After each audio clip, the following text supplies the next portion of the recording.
Sejam bem-vindos! Vamos iniciar nosso segundo vídeo sobre noções básicas de direito do trabalho. No vídeo 1, falamos um pouco sobre o conceito de direito do trabalho, histórico nacional e os princípios do direito do trabalho. Nesse vídeo, vamos falar sobre o contrato de trabalho e as relações de trabalho. Relação de trabalho. O conceito de relação de trabalho consiste em todo o vínculo jurídico por meio do qual uma pessoa física executa uma obra ou serviço para alguém. A relação de trabalho é um gênero. Ela é ampla, englobando a relação de emprego. Ou seja, a relação de trabalho é toda a prestação de serviço, seja ela remunerada ou não, com ou sem contrato firmado.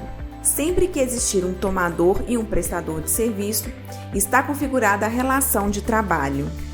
A relação de emprego é uma das várias espécies da relação de trabalho, sendo uma relação de trabalho com requisitos caracterizadores. Relação de emprego, espécie, requisitos. A. Pessoa física. Não existe a possibilidade de uma empresa ser contratada como empregado. B. Pessoalidade. Os serviços devem ser prestados pelo próprio contratado, não por terceiros. C. Subordinação. O empregador dirige a prestação de serviços, devendo o empregado obedecer ordens genéricas e ordens específicas.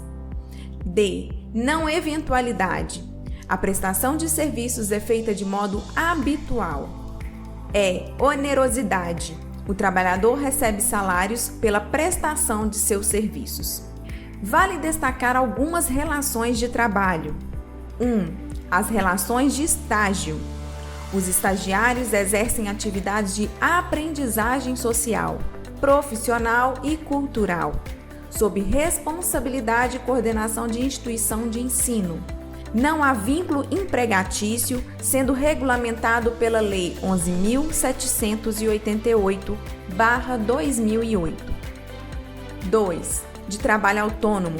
É exercido pela pessoa física que presta serviços por conta própria, assumindo os riscos de suas atividades.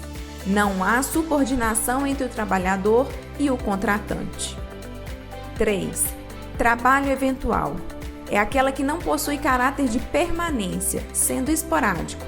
É o famoso bico. 4. Trabalho avulso. O trabalhador executa atividades em diversas empresas, controlado pelo sindicato da respectiva categoria ou pelo órgão gestor de mão de obra. Não gera vínculo empregatício. 5. Trabalho voluntário.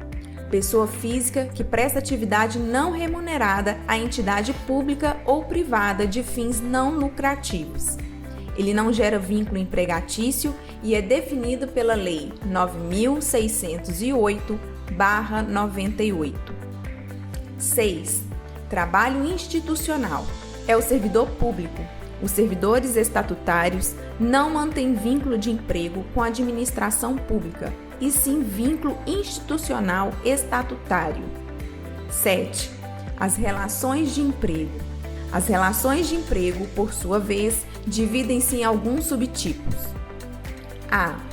O emprego rural, regulamentada pela Lei 5.889/1973. B. Trabalho doméstico, regulamentado pela Lei Complementar 150/2015. C. Aprendiz, regulamentada pela CLT, Lei 10.097/2000 e Lei 9.579/2018. D. O emprego urbano, regulamentado pelo CLT. Antes de iniciarmos o contrato de trabalho, é importante relatar a diferença entre dois conceitos, empregado e empregador.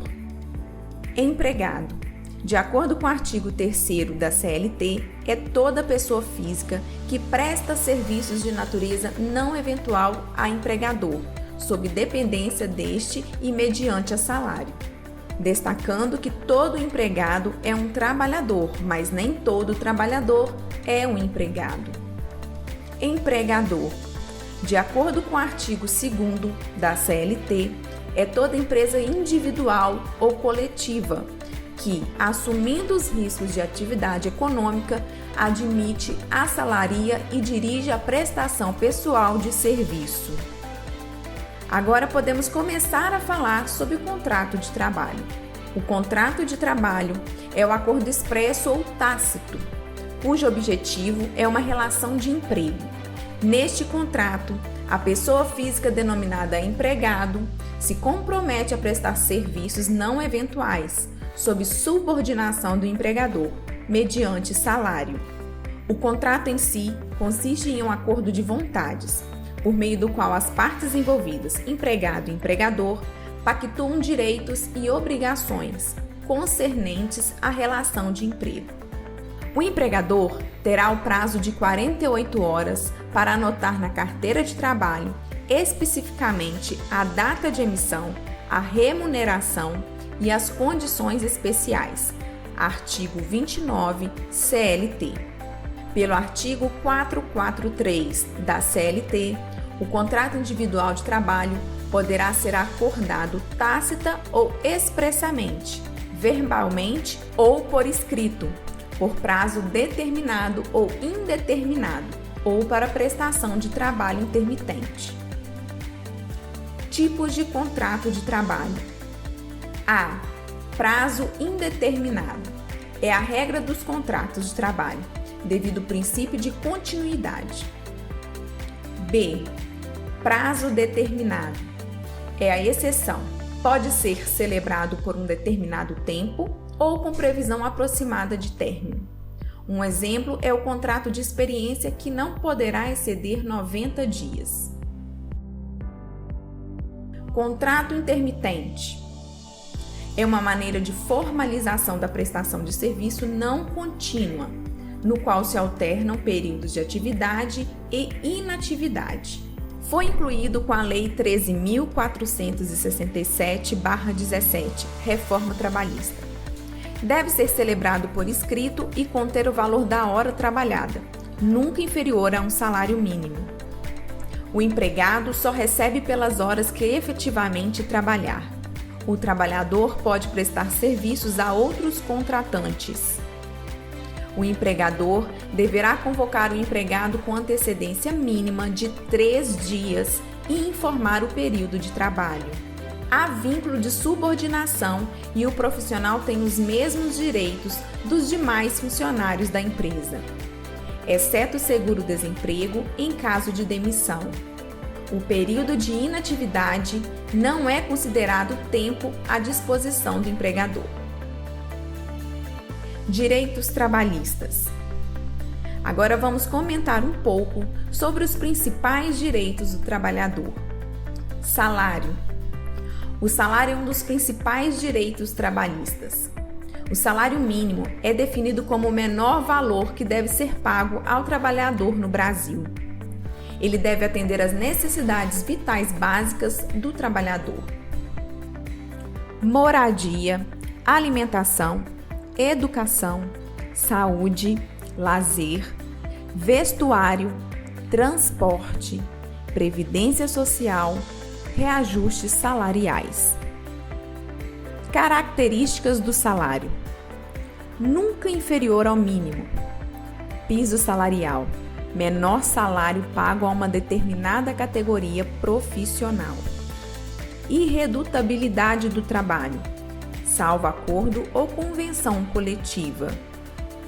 Adicional noturno: o valor da hora noturna deve ser pelo menos 20% superior ao valor da hora diurna. Trabalho noturno urbano entre 22 horas e 5 horas da manhã. A hora de trabalho noturno é computada com 52 minutos e 30 segundos. O trabalho noturno é proibido para menores de 18 anos. CF, artigo 7. 13º salário.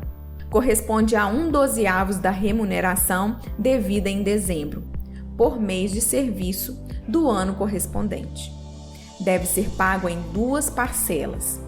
Primeira parcela até 30 de novembro e segunda parcela até 20 de dezembro.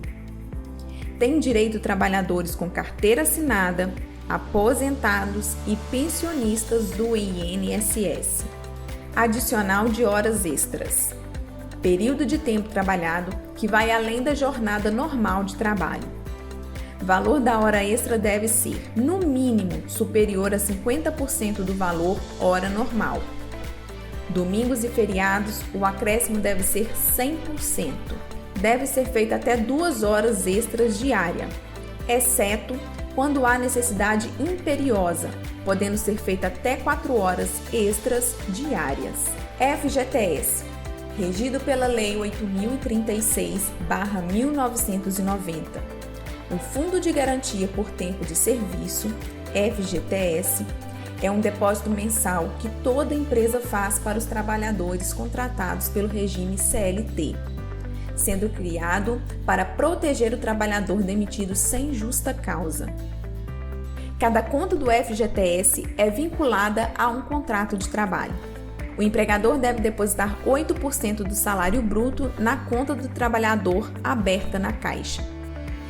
No caso de menor aprendiz, esse percentual é de 2%. Os valores podem ser sacados em algumas situações, como a demissão sem justa causa, a compra da casa própria ou em caso de doenças graves. Seguro-desemprego. Benefício previdenciário pago em caso de desemprego involuntário, garantindo assistência temporária ao trabalhador. Ele é pago em até 5 parcelas, conforme o número de meses trabalhados e o número de solicitações. Podemos conferir a seguir algumas regras para o trabalhador formal.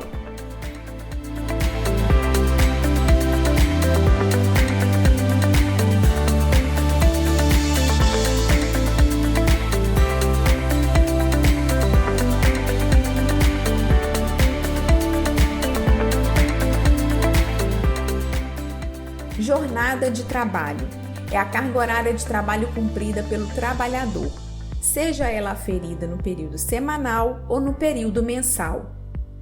A jornada pode ser de 12 horas por dia com 36 horas de descanso, respeitando as 44 horas semanais e 220 horas mensais. O intervalo intra-jornada, almoço, é um direito assegurado pela CLT apenas para trabalhadores cuja jornada tem duração de 6 horas ou mais. Ele é de no mínimo 1 hora e de no máximo 2 horas. A reforma trabalhista possibilitou a negociação do intervalo intra-jornada, desde que dure pelo menos 30 minutos. Jornada com até 6 horas tem direito a 15 minutos de intervalo. O descanso interjornada deve ser no mínimo 11 horas. Já o descanso entre 2 jornadas semanais é de 24 horas e deve ser concedida preferencialmente aos domingos. Férias. De acordo com a CLT, todo empregado tem direito anualmente ao gozo de um período de férias. Nesse período, existe o pagamento de salários por parte do empregador, com acréscimo de 1/3 constitucional da remuneração.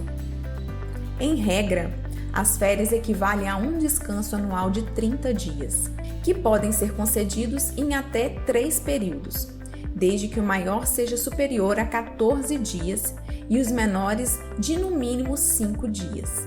O empregado precisa trabalhar durante 12 meses para adquirir o direito às férias. Os trabalhadores têm o direito ao abono pecuniário, prática popularmente conhecida como vender férias, e que deve obedecer o limite de até 1/3 das férias. O direito às férias pode ser perdido pelo trabalhador a depender do número de faltas injustificadas ao serviço. Licença maternidade. A licença maternidade tem um período de duração de 120 dias, que pode ser prorrogado por mais 60 dias caso a empresa contratante participe do programa Empresa Cidadã. Licença paternidade tem o período de duração de 5 dias, que também poderá ser prorrogado por mais 15 dias, desde que a empresa contratante participe do programa Empresa Cidadã. Adicional de periculosidade. Valor devido ao empregado exposto a atividades perigosas. As atividades perigosas são aquelas que implicam risco acentuado em virtude de exposição permanente do trabalhador a inflamáveis, explosivos ou energia elétrica, roubo ou outras espécies de violência física nas atividades profissionais de segurança pessoal ou patrimonial. Adicional de insalubridade. Valor devido ao empregado exposto a atividades insalubres. As atividades insalubres são aquelas que, por sua natureza, condições ou métodos de trabalho, expõem os empregados a agentes nocivos à saúde acima dos limites de tolerância fixados em razão da natureza e da intensidade do agente e do tempo de exposição a seus efeitos. E chegamos ao final desse vídeo elencando alguns direitos trabalhistas que são imprescindíveis para o cotidiano do trabalhador. Espero que tenham gostado e até o próximo vídeo.